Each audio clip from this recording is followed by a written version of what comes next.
do do do do do.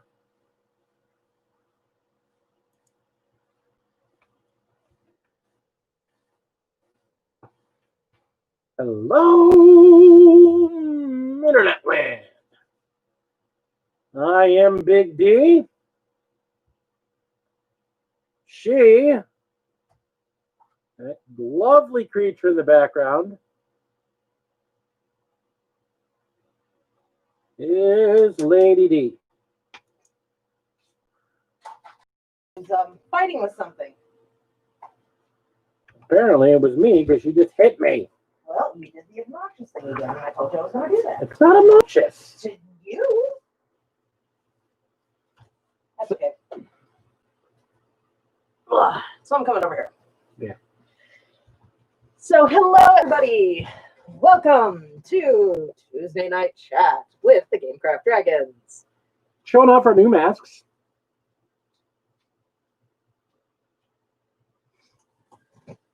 Custom made by the Kinder, totally viable. They come with even pocket filters. The filters for pockets for filters. And adjustable. Need to have what I'm thinking. It's fine for me, but it's just options when put it forward. Okay. Because they get caught up and bunched up. Yeah, okay. Out. So, yes, Here we are. have the ability to make many. Oh, excuse me. That half and half is really nice. Yeah. Greg, she's already starting to mess yours. She's doing a black Tyson's. one with gold. Before she applies that gold, we need to make sure she doesn't put it on there right away because of what we need to have her do it differently on that one. She's doing neck bones. Yeah, but you want to have this further forward though. Okay. Remember what I was just saying? Hey, Plague Child, can you call the Kinder real quick?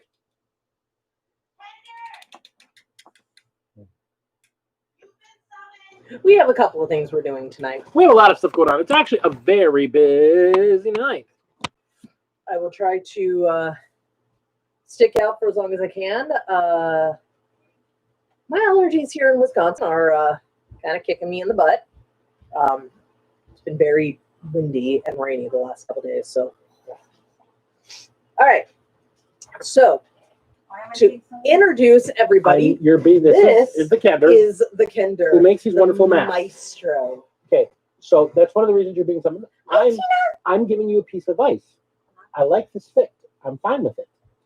When you make these, you need to move them more closer forward. Okay, I didn't want to be too close to the mouth. Right, but let me show you something. What happens when you don't? They're just a little bit too. Notice how the wolf on this side is getting all scrunched up. Yeah, so You just want to shift them, just shift them like an inch further forward. So for those of you who are bear in mind, This is all handmade by this beautiful creature right That's here. a prototype. I'm okay with that. They're $25 each, and she can make them however you want. And you have two choices. You can either get them with pockets for filters, or you can get them without the pockets for filters. The ones that have the pockets have adjustable elastic straps for the ears. The ones that are pocketless do not have that. They're all 100% cotton because the Kinder here is amazing. They are machine washable, Yes. but you want to put them in a stocking bag. Yes. Yeah, I got the little mesh hosiery bags. Like the little ones that you get at Walmart or sometimes the dollar store. I actually just pop them in there, kind of turn them inside out to protect the vinyl piece. And as you see, you wash can them in warm or cold, not hot. But there'll be little washing instructions for the masks and everything, just to remind folks. And as you can see, she can do them in two colors Or single. or single. Yay. I have a Nurgle one. I don't know what it is at the moment. I got set down, but I have one that's in Nurgle green with my Papa Nurgle symbol right here. So And yes, good job, Kinder. You spelled Kinder wrong. It's K-E-N. not kinder, because she's not. Should we let the orcs know I found some special fabric just for the orc folks? Oh Yes, yeah. for you Orkies. Yes, Kinder. Yeah. And there's going to be some really cool orc ones coming out soon. As soon as those prototypes are done, we will get those up in post. I went and got a very, very special fabric for the orc folks today that I think that you guys will like. Well, Tina, as we said, they're $25, and we can happily do one in whatever colors you want because she wants a sister's mask as well. Oh yeah, I am totally doing myself a sister's mask. That is coming. So anybody who's interested in one, please hit us up on Instagram. Or if you have me on Facebook, you know how to hit me up on Facebook. And if you have special faction colors or special ways of doing stuff, I can custom it any way you want to. So, So there's a quick advertisement. I just wanted to show off the artists that came up with these, and know that you are supporting an individual artist, not a company, not a big business, but just an individual artist that is creating things for our community. So, and she sits and works on them. Each one is diligently made with her blood, sweat, tears, and curse words. So I try not to get the blood on the fabric at least. She's very good. blood for blood god. So that's totally cool with the corn ones. Yeah. Okay. All right. So the second thing we get to do today is this wonderful box arrived from somebody in California. We know what it is, but do you know what it is? Because You don't even know what's in there. I know what's in there.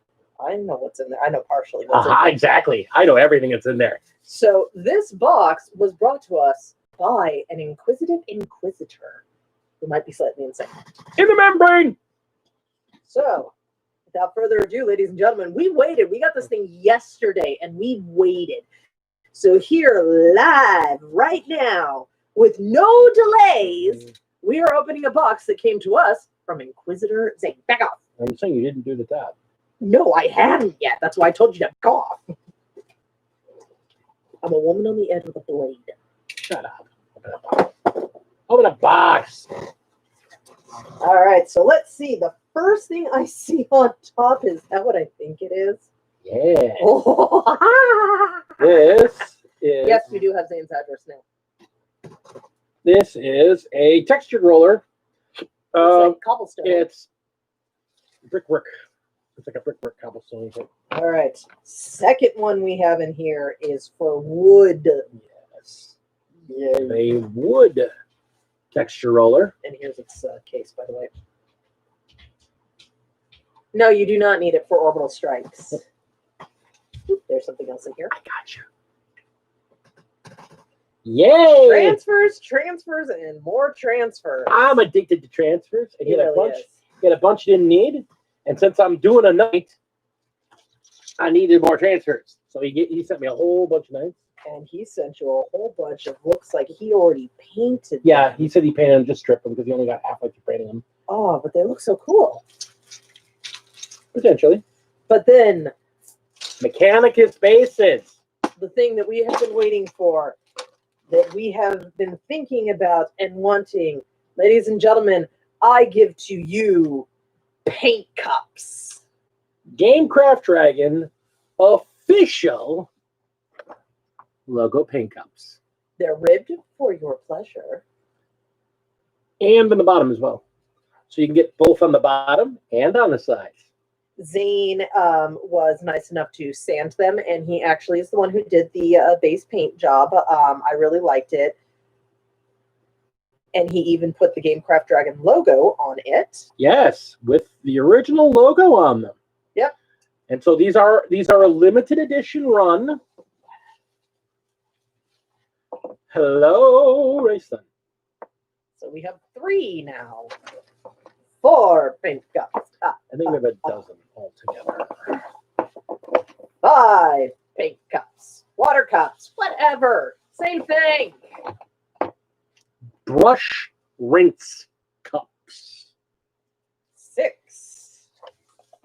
We have 7. And last but not least, we have 8 of these guys. Okay. He said a couple of them got ruined. Okay. So we have 8 water cups, ladies and gentlemen, for your pleasure. Well, we have 7. One of them is spoken. Really? Yep. Are we sending it? Yep. Okay. There was a tiny puppy. Yes, there was. She needs to get away from me. We were probably also going to be, I may be taking a edging brush and highlighting probably in red. Or do you Yeah. want to just leave them at it? No, That way? they're fine. They're perfectly fine. They're paint cups. They're going to get messy. They're going to get messy. They're going to get covered. But this is the thing. They're here. Do you want to set them a little bit closer so people can? Well, I did. I held one right up.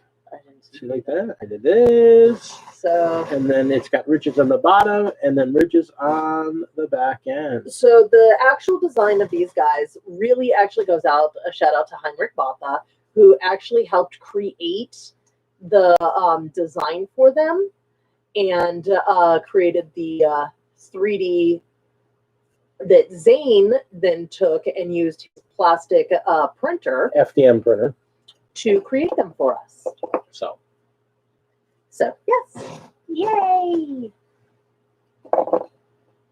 We just need to find some place to put them and figure out how much we want to charge for them. I don't know that we are. Do you think they're going to be giveaways? Yes.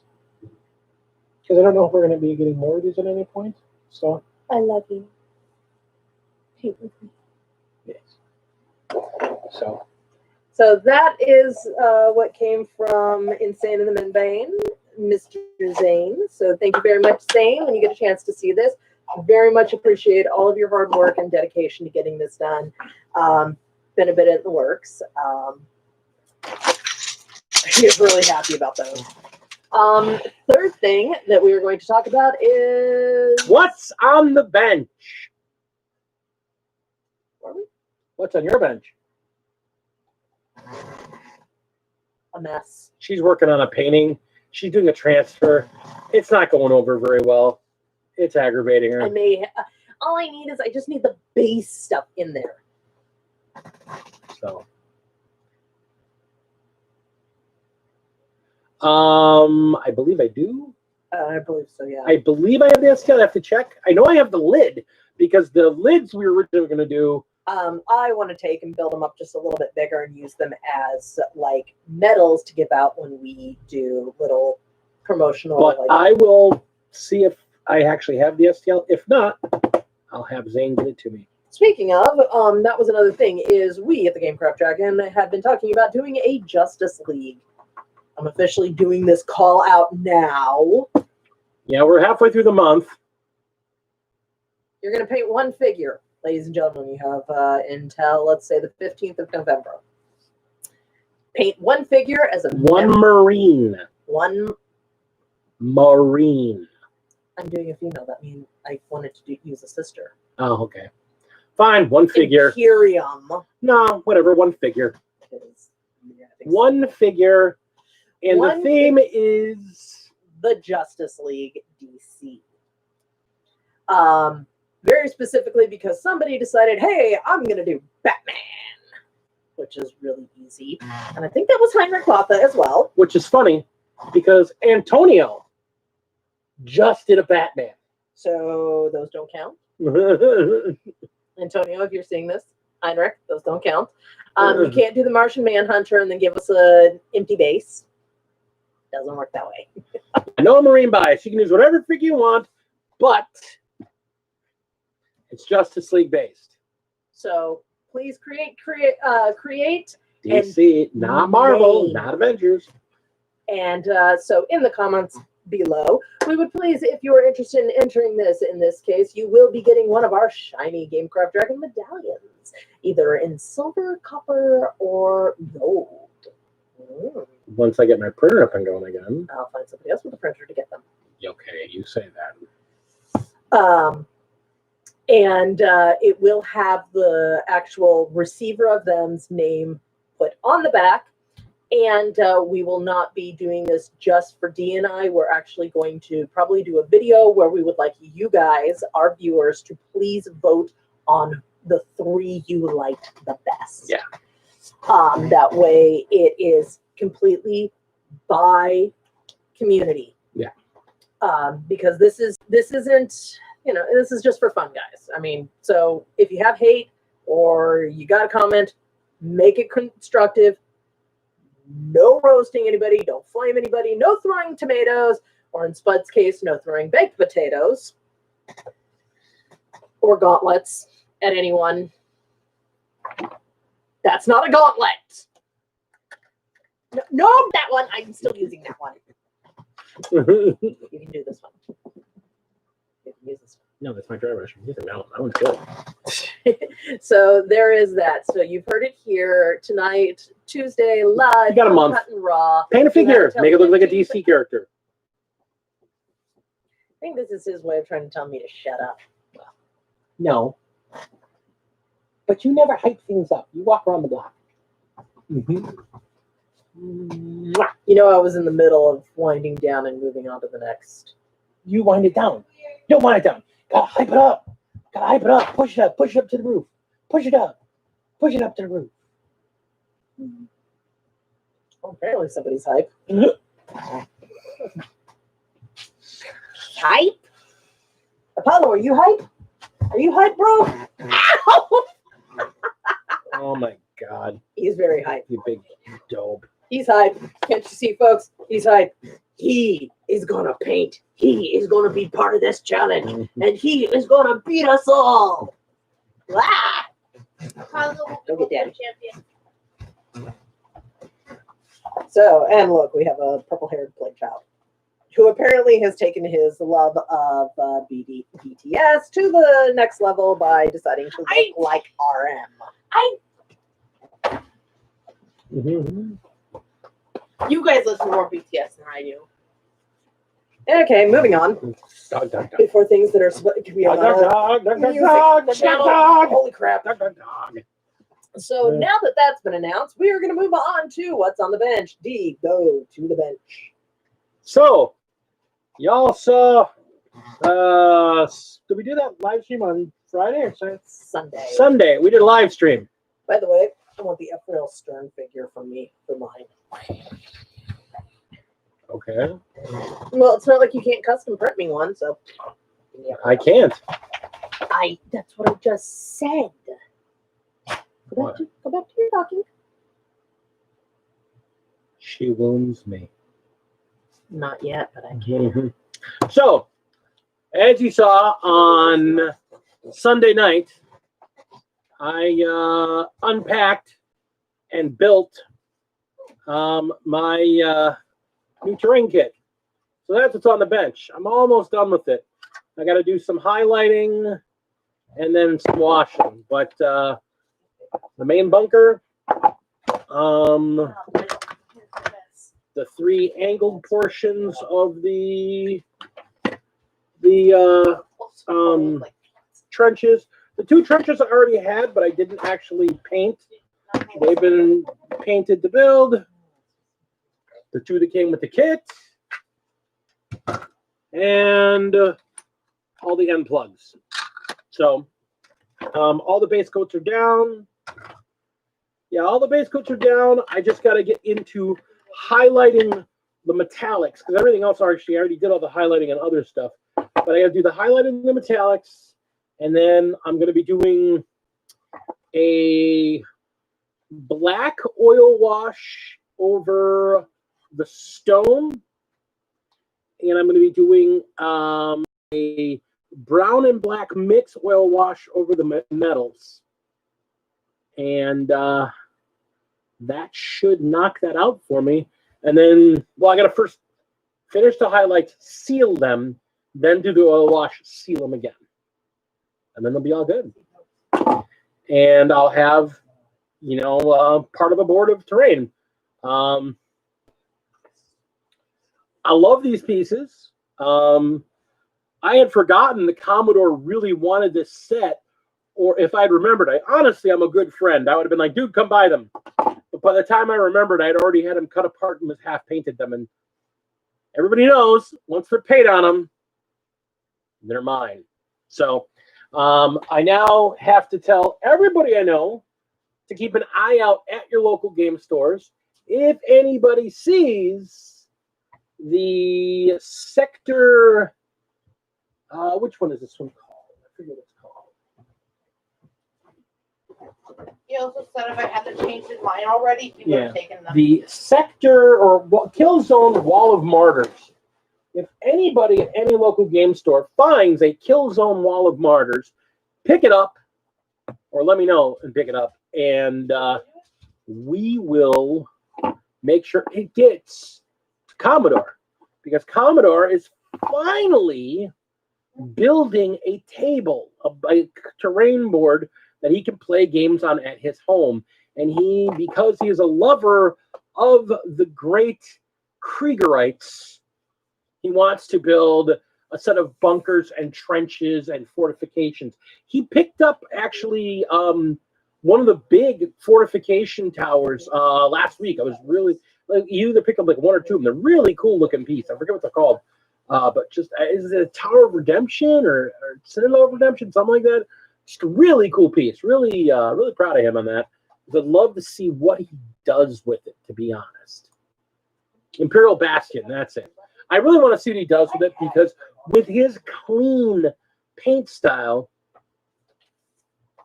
especially after seeing what he did with his only using brushes and did his Imperial Knights, I'd love to see what he does with these guys, given the amount of actual detail on these terrain pieces. Because what you don't always notice when you look at them in the gray plastic, it's once you don't see it, and when you start brushing them and you dry brushing them, what you picks out, there is a crazy amount of like little details on them, between bones and guns and dead guardsmen. And the thing is, there's a lot of different ways you can paint it. I will tell you, I was given this tip by another gamer, and if anybody picks up, because you can get all these pieces separately. It's literally 3 kits put together, but if you buy that box set, you're basically getting the expensive one of the 3 kits for free. But the one thing I can say is, if you are painting this one, if you're building this one, there's 2 pieces that make these little bottom door frames on the side doors. If you want to make it so it connects up to your trenches, don't put those on, because they put a space in there and then they don't lock up. And then what I noticed after I did that, there's in the bottom, you'll see I've cut a notch up. There's actually a thin piece there that you can easily unnotch and pop out, so that they're meant to totally link up with your trenches. So my trench set's going to have 2 pieces that are solidly glued up, just solid trench pieces that'll be in the far front. And then I'll have a trench line in the middle, and then the bunker in the back with some of the additional stuff with it. So it's cool. I really do like this terrain kit. I've been wanting it for a while. It didn't dawn on me that it was the same kit that Commodore was looking for. I really love the kill zones. If I can get my hands on another Sector Fronteras, I will, but I will not pay eBay prices for that thing. Holy crap, people are stupid. I mean, it's like one of the ruins kits and then this other building, and the people are asking, it's an $80 kit because it's a unique piece in there. And people are asking like $300 from on eBay. I'm like, no. She also has been painting on her salamander, I should point out. She got some white paneling done because the armor is going to be green and white. Yeah, you have fun with this if you really want to have at it. Is it coming through? Was it coming through enough for you to be able to paint it? Yeah, just gently wipe like that. Try not to go too far. Like I said, I have to drop gesso on top of this thing anyway. So, hi, I'm back. The nice thing is we also know where there's a couple of the other teams that are still available. So I'm actually thinking of picking up one of those teams really soon, because one of them, although it's just Reavers, you don't have any Reavers, so having a set of 5 Reavers would be good. They're the guys that have the jump packs and the grapple guns. They Batman around, which you don't have any of those, so you could have some for your... But the thing that's nice about them is that they come with a couple of alchemite stacks, the chemical plant stuff, which I would love to add to our chemical plant stuff, because I think the chemical plant stuff with this makes a good kit together.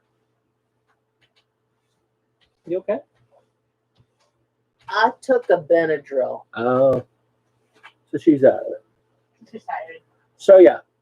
So this is mainly a hobby stream, but we're going to have a stream of consciousness discussion while we are on this hobby stream. So, Commodore, there's no coffee. But man, is my brain random right now. Woo!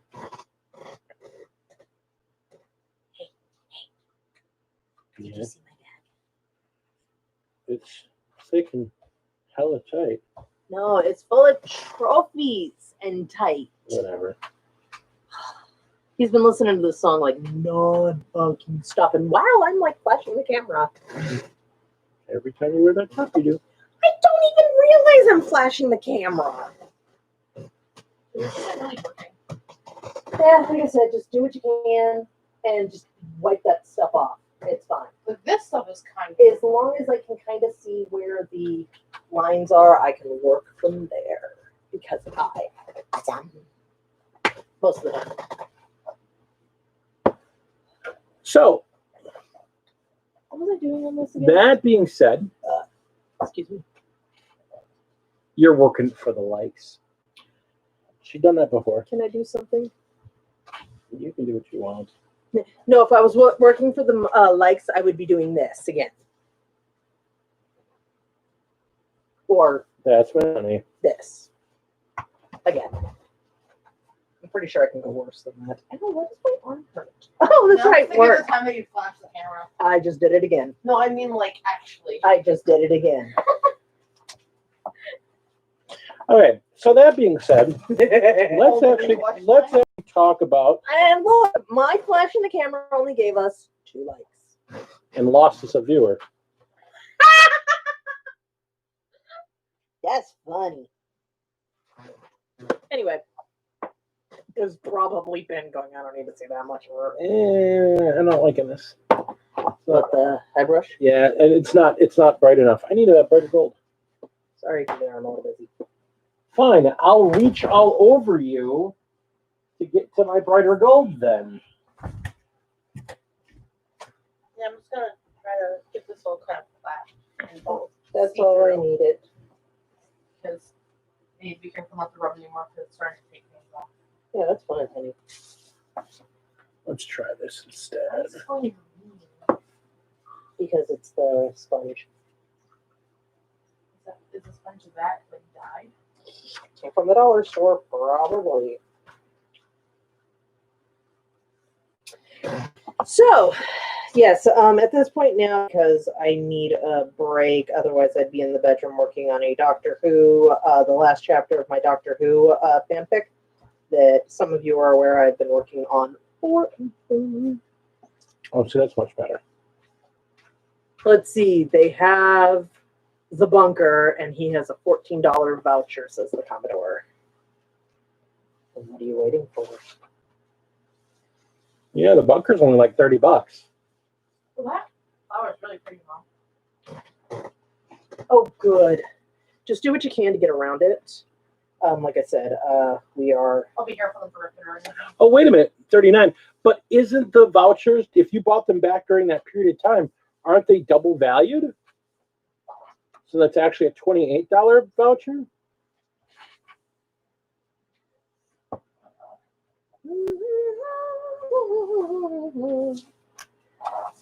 So while we're sitting here painting, I think that we should cue also people into the conversation that we were having. Yeah, so this week you're going to be getting pre-orders for a bunch of big stuff. Big guns. You got for Age of Sigmar, you got the Gargants, which I noticed something looking at the Gargants. I love using super bring paint for dry brushing because of the lack of paint means it's not too powerful. Super bring. What is that? Is that something in Australia? No, I think he mistyped a word. Okay, I'm just not entirely sure what it is he was trying to say to us.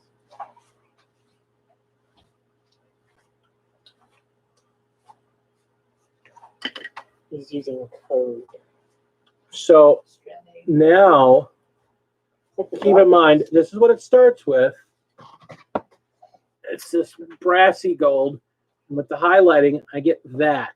Why didn't you try using the Bright, super bright pink for dry brush. Okay. I was gonna. So, but I'm saying, look at that. That looks great. That's exactly what I wanted. Well, I was gonna say, why didn't you try using the Skull Crusher bronze?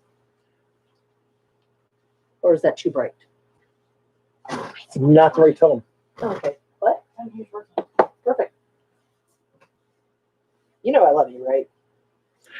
Yeah, no, and you would you say about the dry brushing Stormfang Silver? Yes, I agree. If I want to get a super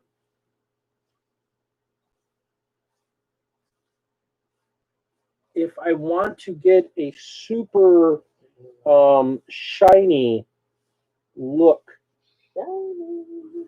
I will definitely I use Stormhost Silver on gold a lot to really get a shine.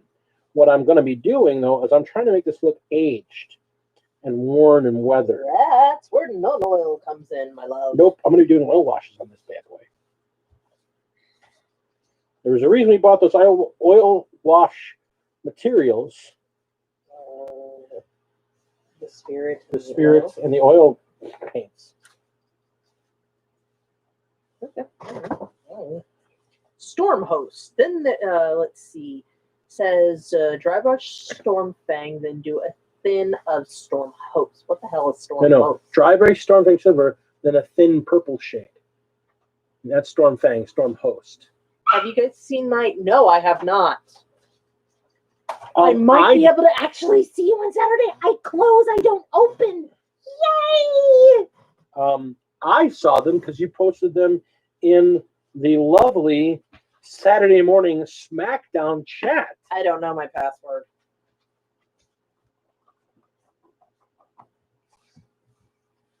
I did, Tina. I thought they were lovely.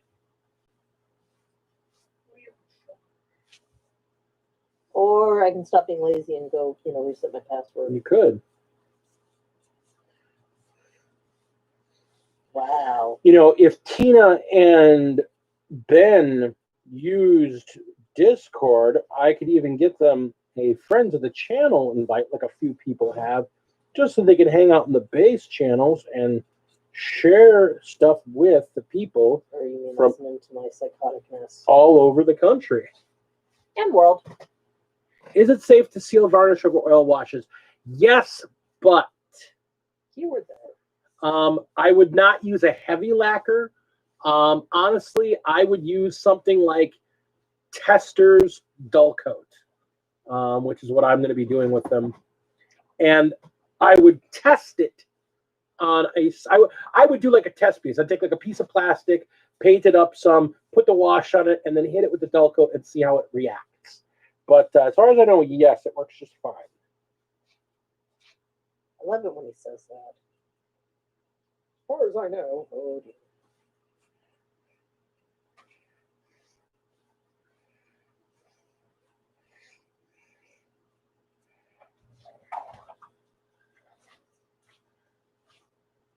Look at that.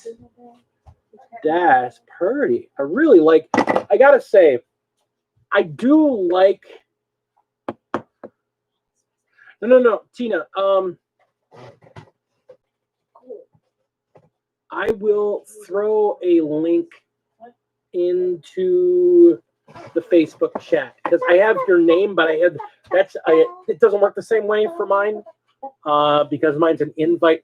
It's a weird thing I've got with mine. I'm still kind of with Discord, so I will get something thrown into the Facebook chat after the stream. And then you just click on it, show up in the channel, and I'll get you added into the channel properly. Because that's how we got Tyzo and Greg in there, which are, again, two of my local gamers that are getting to meet my wonderful international friends like my buddy, the Weather Pig, who I did a really great podcast with him a couple weeks back. I think it was about 2 weeks ago we did this. And if you're interested in seeing his ideas on how to transform video game idea into a terrain idea for a local friendly competition, and some of the quick hack terrain ideas and reuse ideas that I give him, especially when it comes to how to reuse sprue in interesting ways. Sprue. Actually, this involves no sprue. This goes on to treating sprue like it's balsam. Well, no, I was just mentioning sprue goo. Yeah, sprue goo, which will be a tutorial later this month.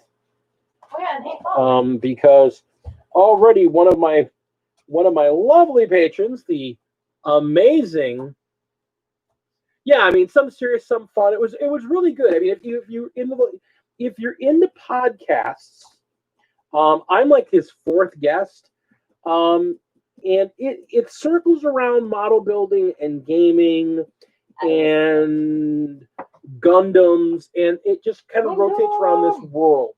So it was a really good podcast. It was a lot of fun talking with him. He's a really interesting fellow, and I'm not saying that because he's in the channel. He's a really interesting fellow, and he's a good guy. So he's good. He's good to talk to. It's good. So it was enjoyable, and I think it's a 2-hour podcast. It's pretty cool, and he's done a couple other. He did one with Kaiju Shorts, who is a interesting man. He is Kaiju.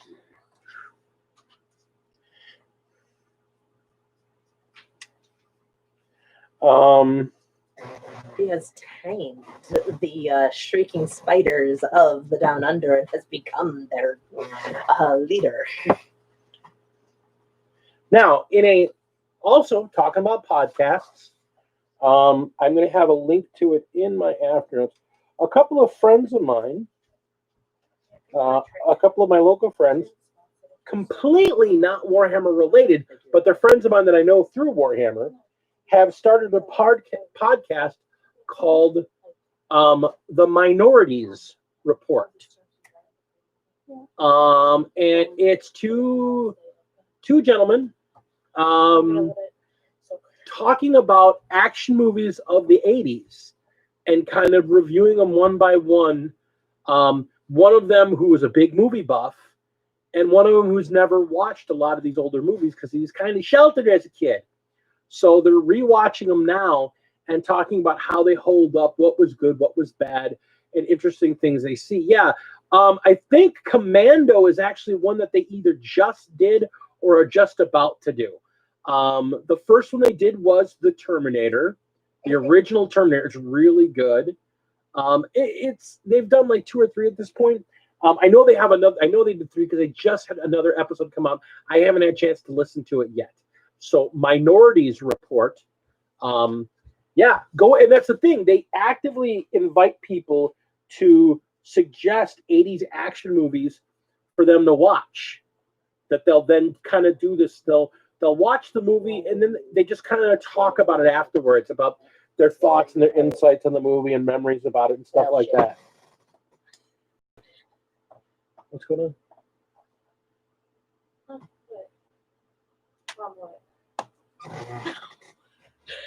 I didn't even say you were just moving it.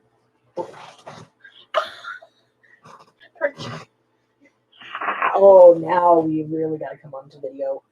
So, see, this is our meatball. Meatball! Zoomy.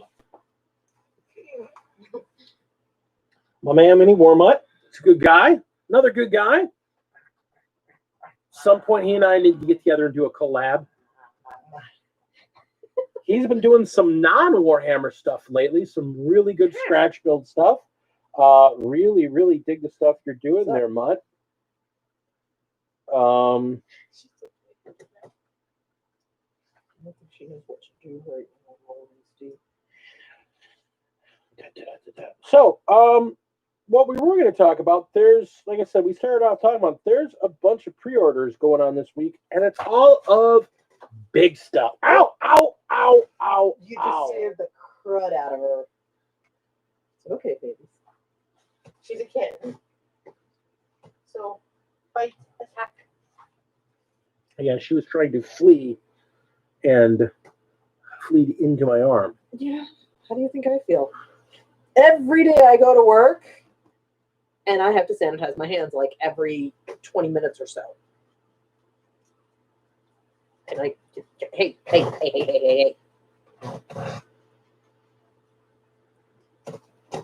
She's watching you. Yeah.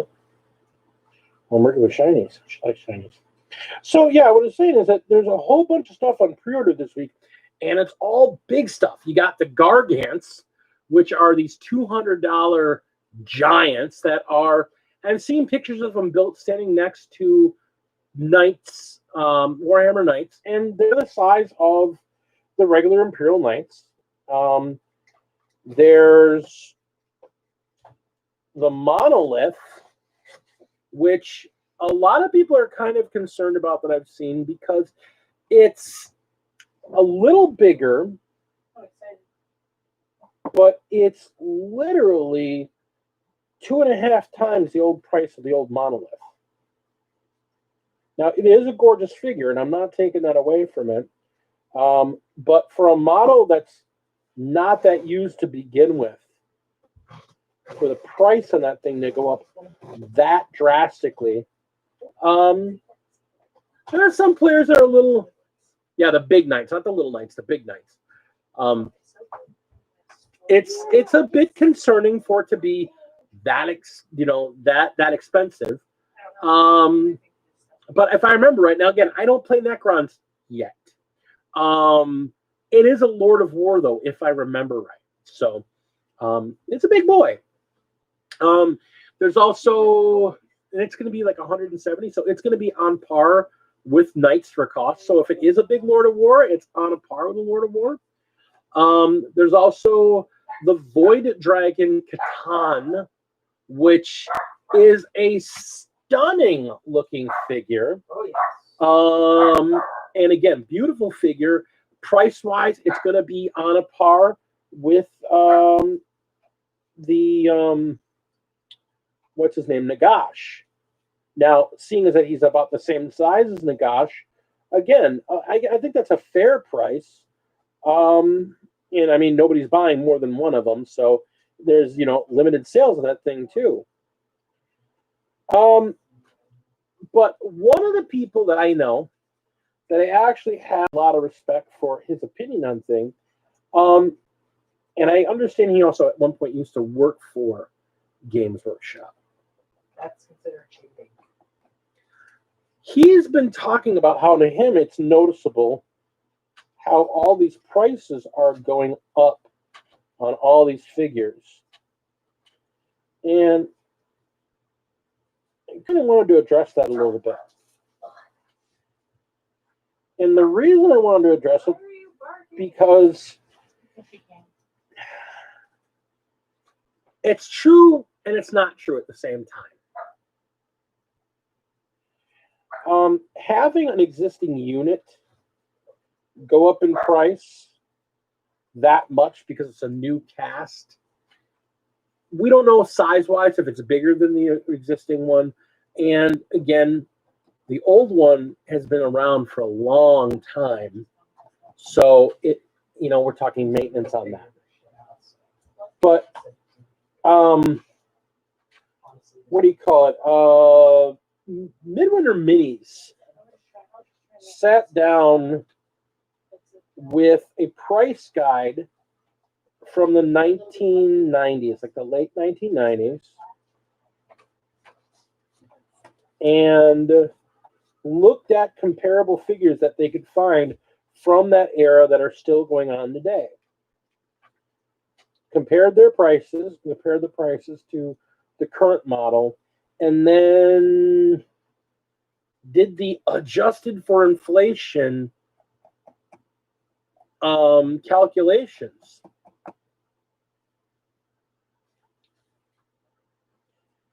And one of the interesting things he found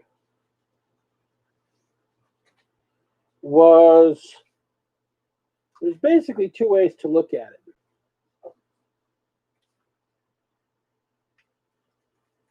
Either Games Workshop has always been immensely expensive compared to other miniature games at the time,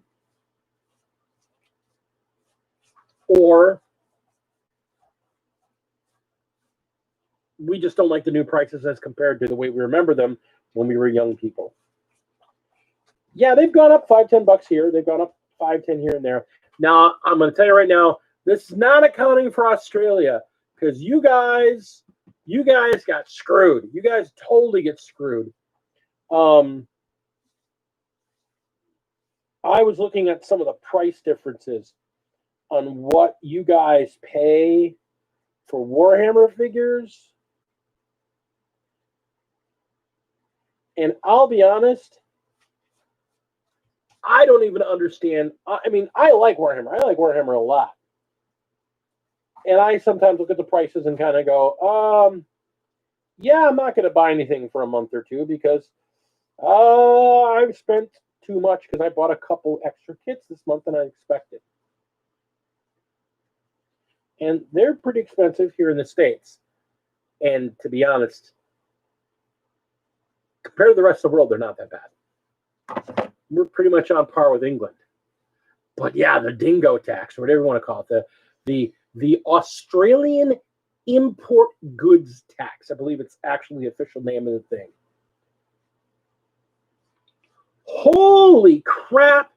I don't understand how Australians play Warhammer 40K.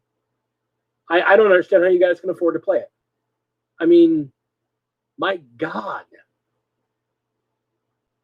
Somebody pointed out that a pack of Necron warriors, in Australian dollars is literally twice the cost of a pack of Necron warriors in the States. Damn. That's crazy. That's crazy. So yeah.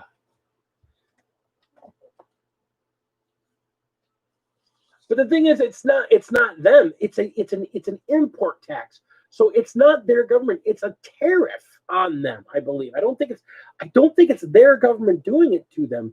I think it's the British import tax them. I don't know. It's crazy though. I was looking at them prices in Australia and just be like, I mean, I think the Australian economy single-handedly keeps Russian and Chinese recasters in business because I can't. I look at Forge World prices and cringe. And then I saw a tournament report. Okay, so Forge World prices are high everywhere. I saw a tournament report from a Brisbane GT, and one of the guys there had a Custodes army that had 3 of the Calatus Grav tank.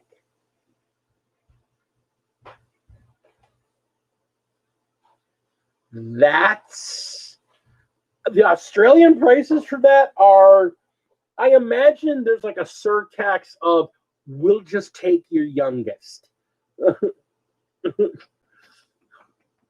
That's fine. We'll just take them and sell them because that's the only way you're affording this figure.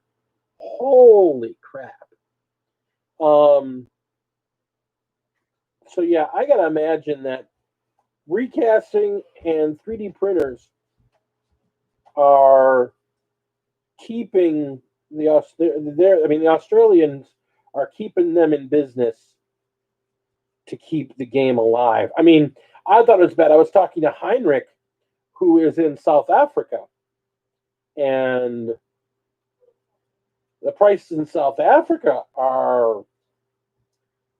I think he said a starter box was pretty close to like if you work like fast food, or you work like a regular like a minimum wage job. A starter box, the Command Edition starter box, is basically a month's wages. I'm sorry, what? That's yikes. Yikes. You know? So when I look at places like Australia, like South Africa, like Hong Kong, that are maintaining thriving 40K communities,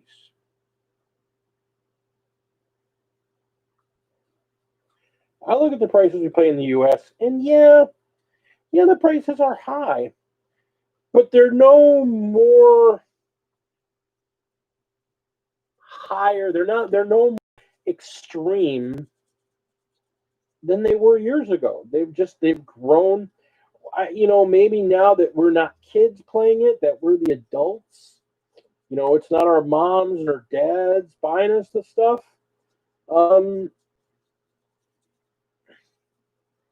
Or now that we have kids, we were adults back then, but then we were young and or single and or just with a girlfriend and whatnot. We didn't have like all the responsibilities we have now, so we had more disposable income. The prices didn't jump out at us, but man, they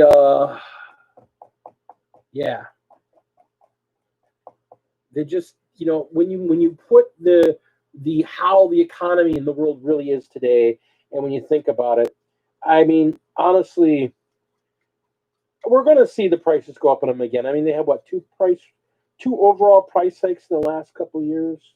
Last year, I think there were two major price hikes we all knew about. And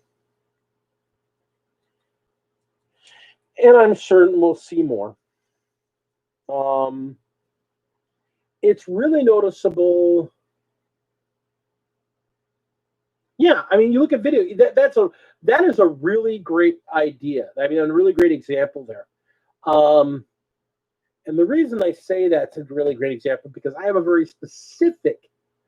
Yeah, people don't like seeing the price go up every year.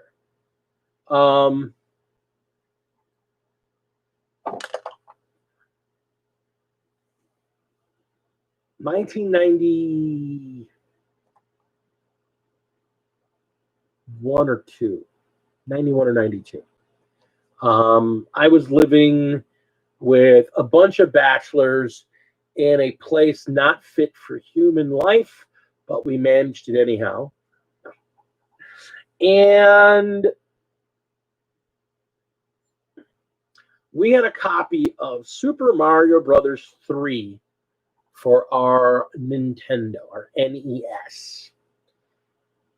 And the copy was it was at the point now, if you had a Nintendo, you know what I'm talking about.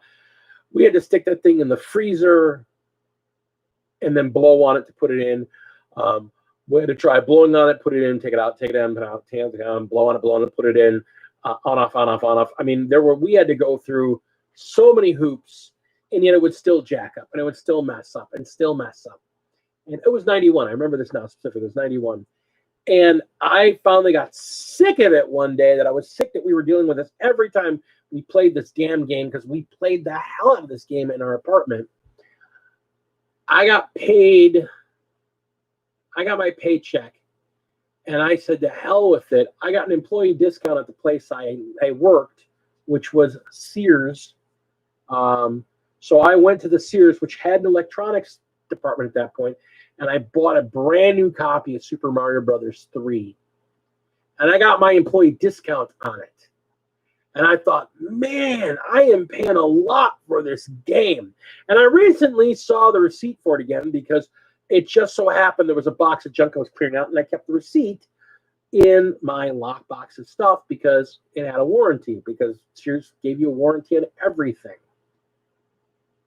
And with my discount, it ended up being, with tax, just under $25.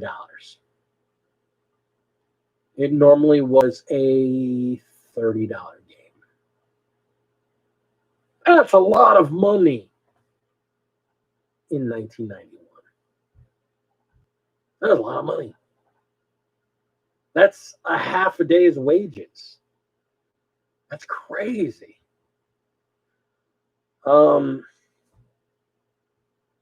It's actually even more than at that point. Nowadays, yeah, I'm an old man. I keep receipts. I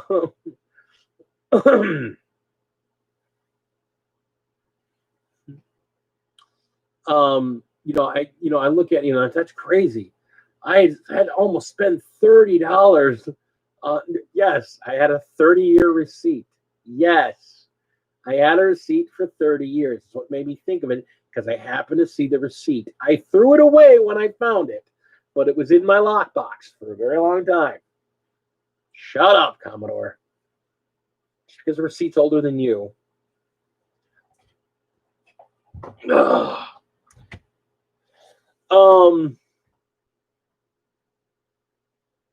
But you look at it now, that was a complete game. No, I threw it away, dude.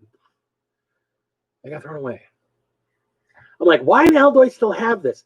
Oh, this is my receipt for Super Mario Brothers. I think the warranty's run out on it now. I can chuck this.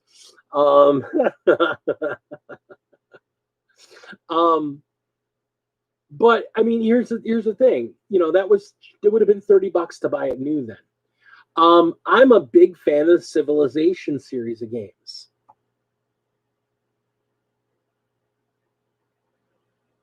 When I bought when I bought Civilization 6, I got it on sale. And it was $49.99. And that was, I believe that was a 40% off sale. And I got it for just under $50. And that didn't include any of the expansions. Since then, it's had like 3 other expansions or 2 other expansions and an add-on pack or something. So that if you wanted everything, it's like $100 plus. It's like $120, $130 for a video game. I mean, DLC is just out of control. But that's the whole thing. Prices go up. Prices go up. I look at it, what I spent on that 2nd edition box set. When I bought my Warhammer 40K 2nd edition box set, I want to say it was like $60. It was a lot of money back then. It was $60. And in 92, 93, that was a lot of money for a box of miniatures. It's like, wow. And I can say that because I could turn around right here behind me.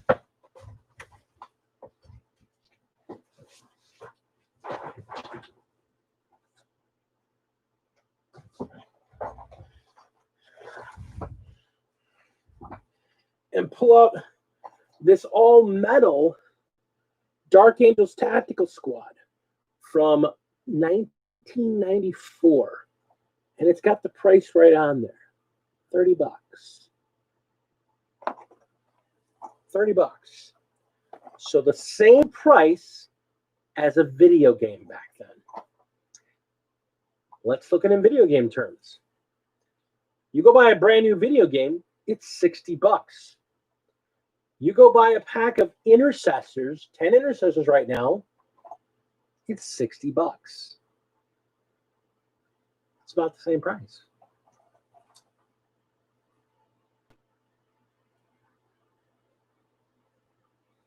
Yeah, and that's the honest truth. It really is. I mean, I love my local game store, and I try to buy character figures or smaller figures, or specifically my supplies, my paints, my paints, my texture material. I try to buy all that at through my local gaming store, my local hobby store. And that includes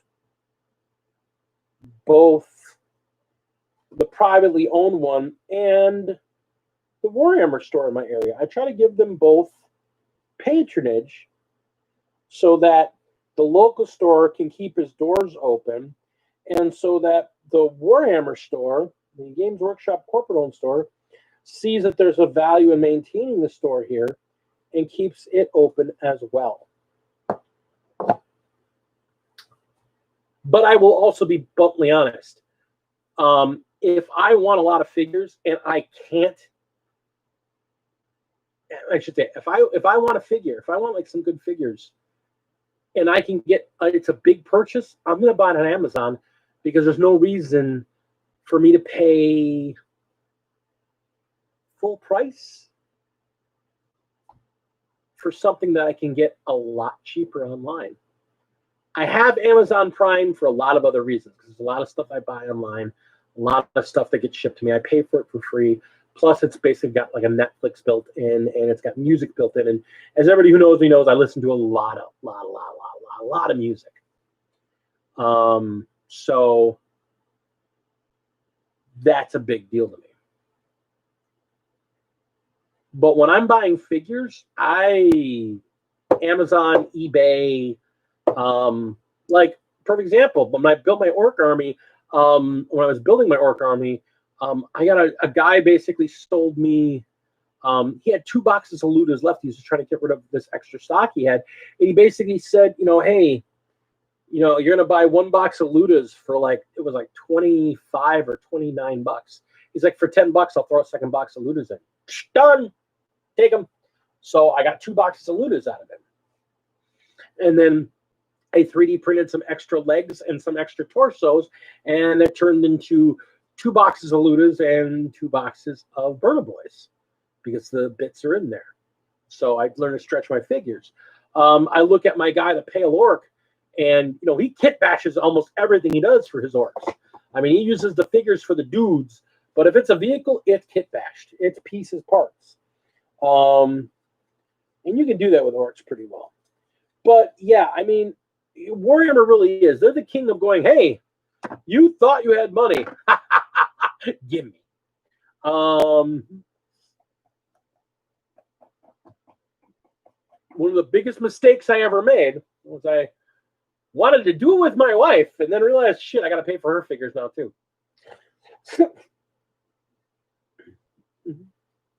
Luckily, she paints slow, so I don't have to buy them as often. But when she wants them, I got to get them. And, that's a joke, guys. That's a joke. I love doing it with my wife. I love painting with my wife as well. Yeah, I mean, Codex is my first Codex. When I bought the Space Wolves Codex, it was a soft cover book and thin, and I was kind of like, it's the same price as my hardbound D&D books. It's $15. No, Commodore, just you.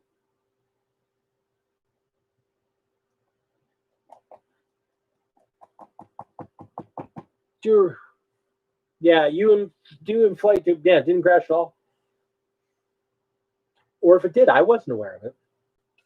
I think it's just you two.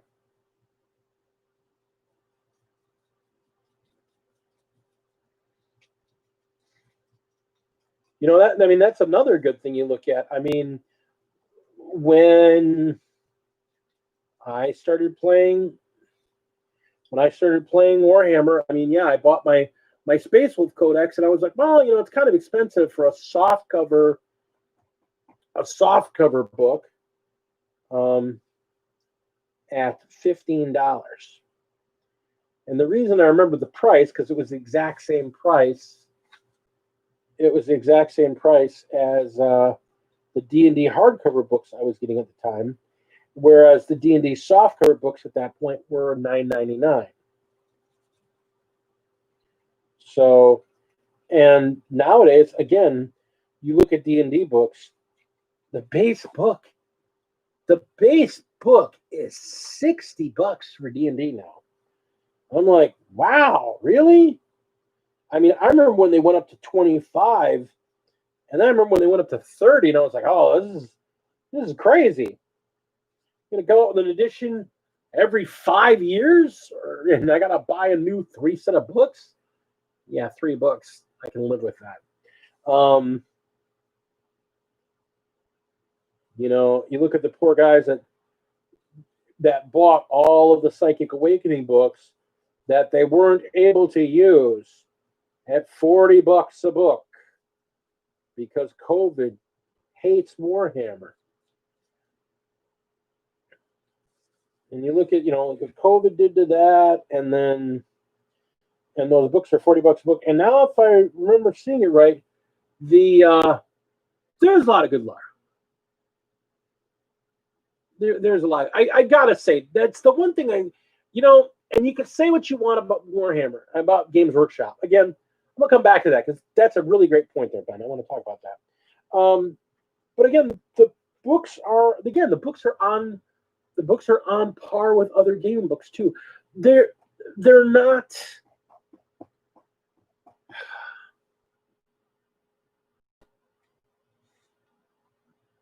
You missed the unboxing, Zane. We unboxed it. We unboxed it live. I'm so sorry, buddy. Yeah, we unboxed it live. We're really excited about it.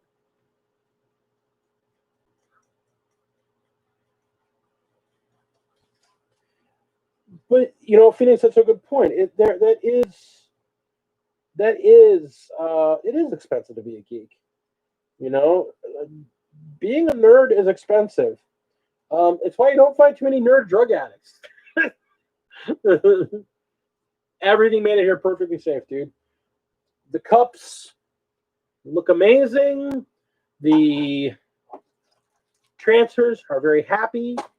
The roller, the one with the container, is here. The small one that does not have a container is very nice. Yeah, sniffing glue. That's us. Sniffing plastic glue. That's what we get high on. Everything came out perfect. And that's, get your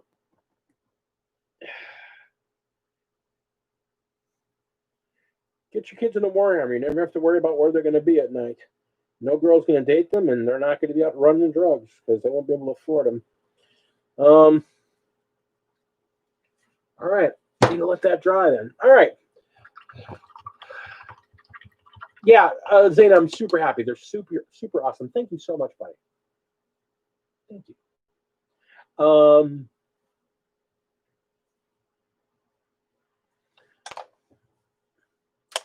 So, yeah, I mean, okay, cool. I appreciate that. I can't wait to use this thing. I want to see how this works out.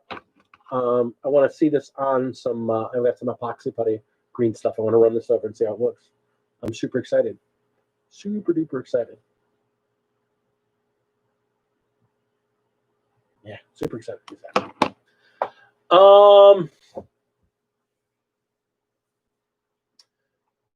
So Ben was really good pointing out there that, there's a lot of lore in those books. That is the one thing I can never complain about with GW. Their books are and have always been for the industry top notch. Lots of original art. And they don't reuse a lot of art too. Like they'll do art for like one book, and then the next book they come in and it's all new art. And then the next book it's all new art. They don't really reuse a lot of, they do reuse some, I'm not saying they don't, but they don't really reuse a lot of art. And they did more earlier on, but as time has gone on, it's less and less and less and less. Which is pretty cool. Great art, just some great art in all those books. And lots of lore, lots of world building that was just there in fluff. Yeah, and that's the thing. You're paying for fluff. But again,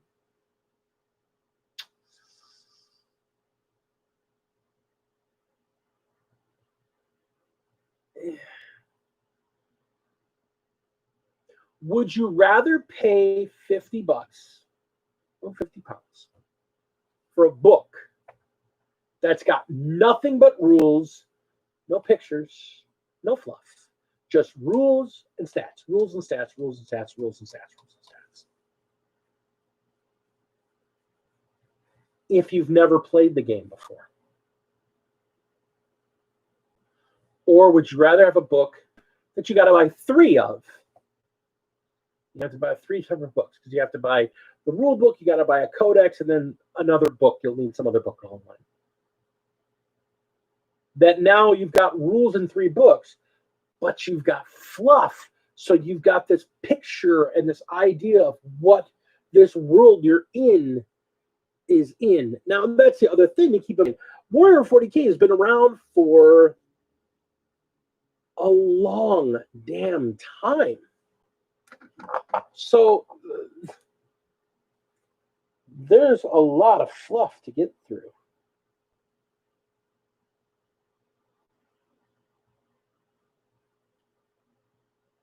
Sorry, gum something up here. Folks,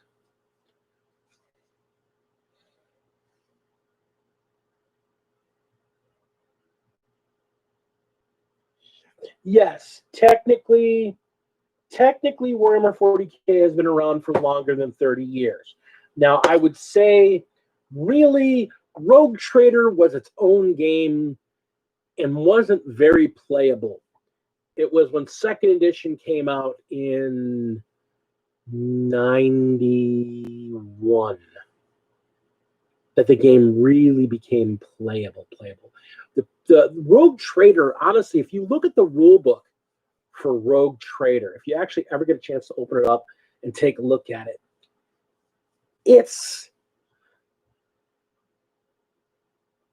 yeah, you can cut down the number of books, but now you got to buy miniatures for both of you.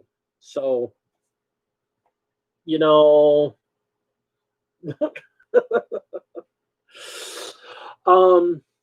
but I would say, really, Rogue Trader really was more like a squad-based game-ish. Maybe, because there was role-playing elements to it. It was its own animal. It really was weird. It was a weird thing when it first came out. But really, the 2nd edition is where it kind of came together and really became something far more relatable to the game we play now. I love you, Phoenix. But yeah, I mean, the fluff, I'm sorry, I love the fluff. I will be honest with you, I think the biggest mistake to the game, not to the business, and this is an important point, I think the biggest mistake they made to the game with Warhammer was they started producing novels. And they started producing novels with a regular degree all the damn time. And I say this, that I think that's a problem, because unlike some company like TSR,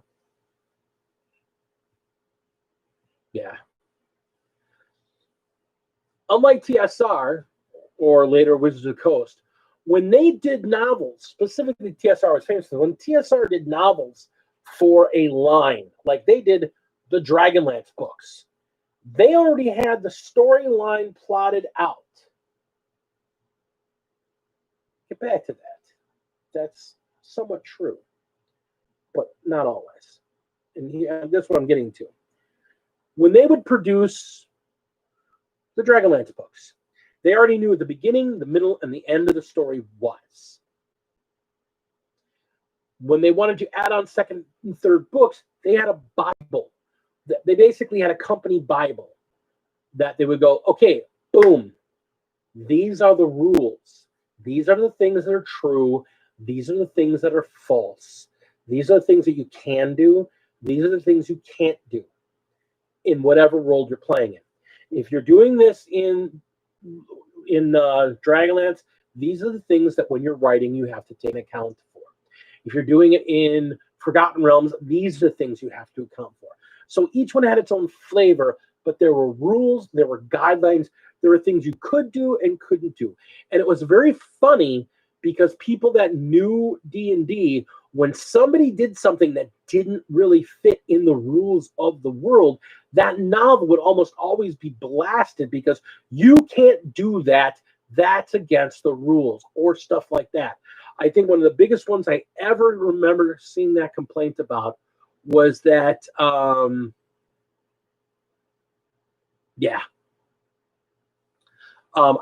will never forget when in one of the Dritz books, Dritz gets a pair of bracers of blinding strike, which are a known item in D&D. And he can't fight with them because they move his hands too fast, and he doesn't like the way they work.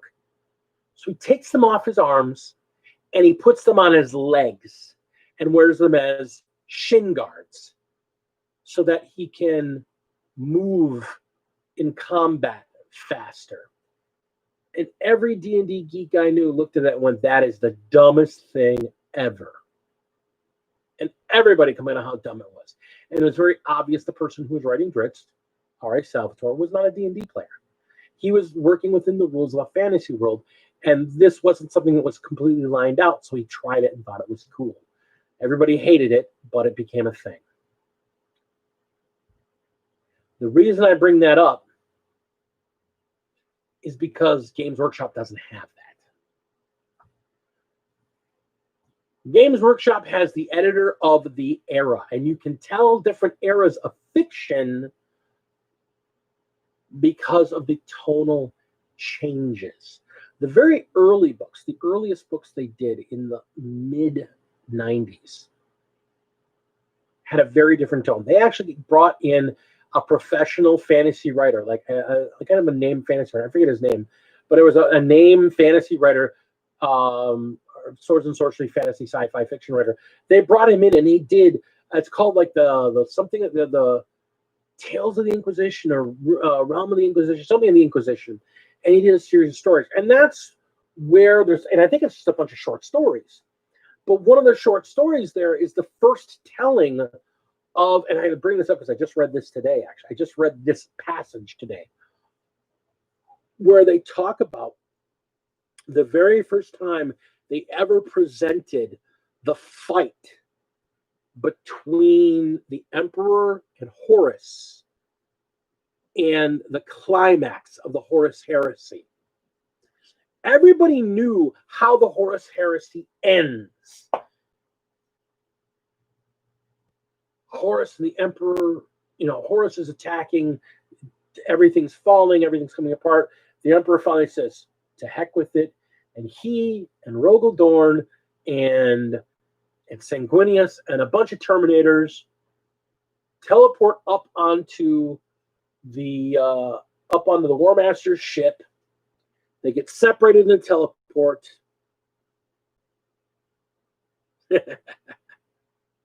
I can imagine Gavin. They teleport the ship because of whatever warp trickery is going on the ship. They teleport, scatter all over the ship. And the Emperor shows up. Sanguinius dies just as he comes up. And then the Emperor and Horus go at it. Horus is beating him, and Horus is beating him because the Emperor realizes he's holding back. And finally, he lets loose. And as he lets loose, Horus dies. And as Horus is dying, he is freed from the hold that chaos has on him. And he realizes what has happened. And in that brief moment, he asks the Emperor for mercy. And the Emperor destroys his soul so that he will not fall totally to chaos. Rather, not exist at all than be a thrall of chaos. And the way that story is presented, anybody who knows 40K and knows the whole story of the Horus Heresy knows that bit of the lore, because that is the foundation 10,000 years later what turned into 40K. Now, the funny thing is, when you read the original way it was presented in 1993, which is the first time it was printed,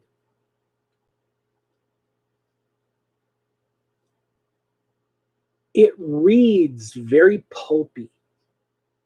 It's not really grimdark. It's kind of pulpy and very over the top, very. I mean, it's the way people speak in prose, and it's very indicative of the kind of writing that was possible back then, or that was popular back then. But the other thing that was very noticeable is that he talks about Sanguinius and Rogel and Horace as his. He speaks them as his Primaris. These were his, and the one there is his hand-chosen generals, men that were selected and almost like sons. And that was an interesting point, because in those early years, the emperor wasn't 12 freaking feet tall. The Primarchs weren't 10 or 9 feet tall, gigantic, towering men. They were men.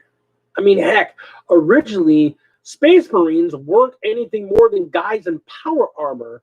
They just happened to be hyper-trained shock troops in power armor.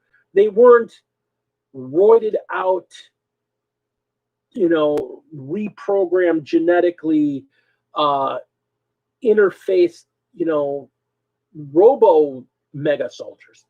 They were dudes in power armor. And it's just how stuff has grown. And it's just interesting because you look at like the way they deal with it. Rogel and Horace and Sanguinius, he calls them friends. They were his friends. So, when people talk about, oh, that does not in the lore, that's not in the lore, that totally breaks the lore, that's lore breaking. In the third edition or fourth edition Space Marines manual codex, there was a model that was custom built, and it's in Gavin, who is in that area, can tell you it's actually in Warhammer World. It's the very first diorama of the Emperor. And it took them like 2 boxes of the metal Terminators to build the Emperor. You needed all the right poses because they were not dynamic. They were not dynamic models back then.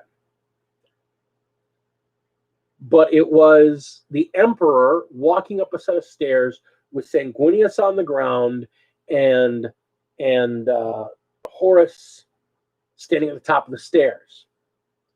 And it was completely kit bashed.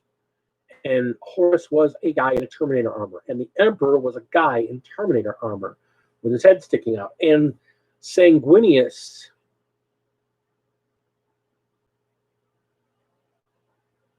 Sanguinius was, you could see that the wings were taken from a fantasy kit to give him the angelic wings.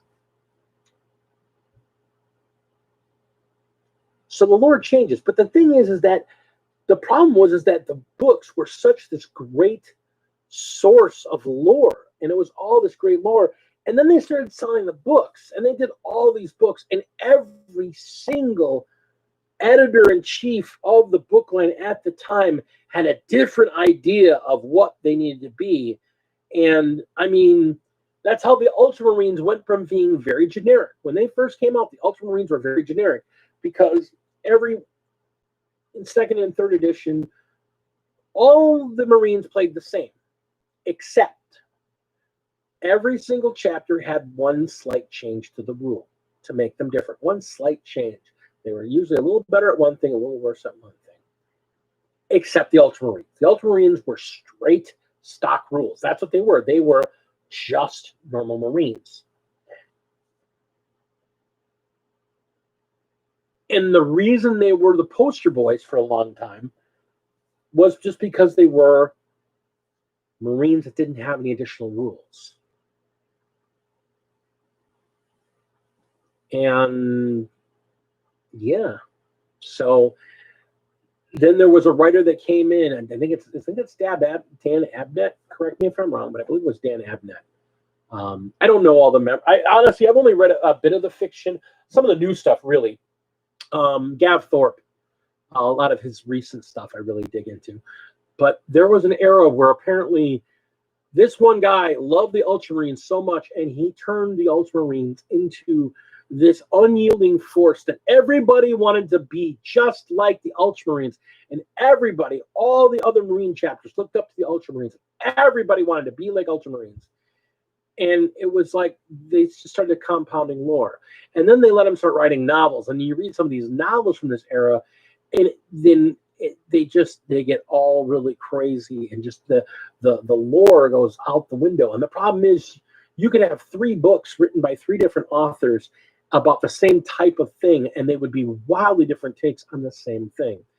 And that I think is one of the biggest problems, because you have 2 people, now you have these huge arguments and discussions about the lore and what is lore and what isn't lore and what can be and what can't be.